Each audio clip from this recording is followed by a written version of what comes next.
Hi everybody, my name is Adam Meyer, and I guess you all want answers to what is Bitcoin doing? Is it going to break out to the upside? Is it going to break out to the downside? Or is it going to consolidate? And I'm going to give you all the news about what's going on, what's big, what's huge in the news, and what investors are actually going to get in. So stay tuned to this.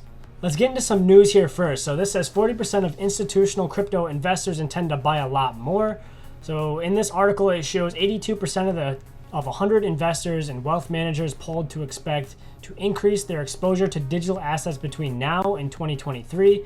And there's 50 wealth managers and 50 institutional investors. And if you don't really understand what those are like the big ones that have a lot of the money. They have like the big hedge funds. They have the money that can go in, and they really control a lot of these markets, especially the stock market itself. I also see within the crypto market at certain times, like when they go to work, I see these markets moving in an institutional kind of way as these institutional and wealth managers get in with these markets. So they want to put their money in because they believe in it in the long term. Because if you go and look at Apple or another company, you'll notice for, let's say Apple, for example, I don't know if this number is exactly right, but 60% of the total money within Apple is owned by institutional investors, whereas 40% is owned by retail investors such as myself and you, if you own part of Apple. Within this, they want to get more into it. Only 1% of them plan on selling their entire holdings, and 40% want to drastically increase their holdings. So that's a good thing.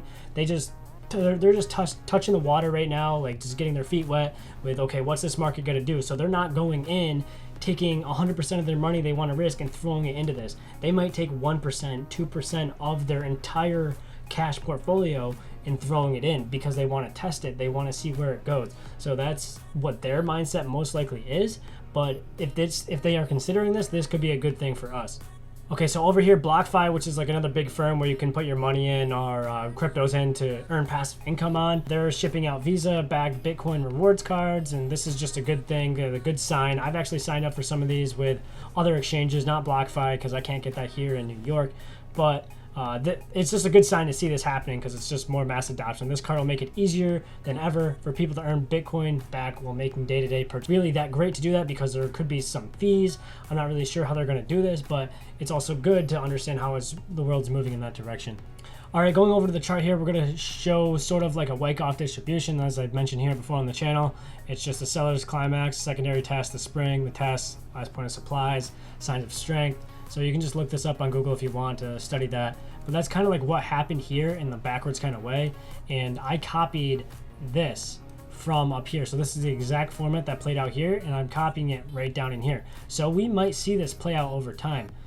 For example, it took about this long for that to happen, and here's our drop. Let's say it might take the same amount of time. So we might see a little bit more movement before we see that spring down into this level that I've been mentioning for a few weeks now, actually probably over a month. But I am anticipating possibly seeing this. So let me give an example here about what I'm gonna do. I'm not a financial advisor. I'm gonna do what I wanna do with my money. You do what you wanna do with your money. But this is just a scenario that I could see happening. But if we do see price do something like this, I am going to sell some of my position within Bitcoin. I do have my long-term portfolio that I do not touch, but I also have another portfolio that I touch once in a while for more of like a swing trade kind of thing.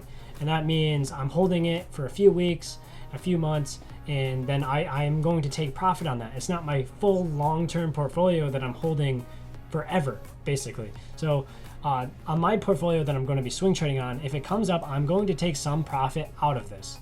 I'm currently in.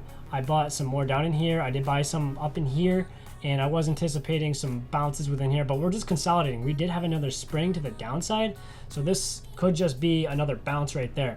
But if we do see this, I'm going to sell some. You don't have to. If you believe it's going to go higher, it can. I'm not always right. I don't know what the market's going to do. So with that being said, we could continue higher and do something like that. I could add more into my position, or we could wait for more signs of accumulation to see that spring happen.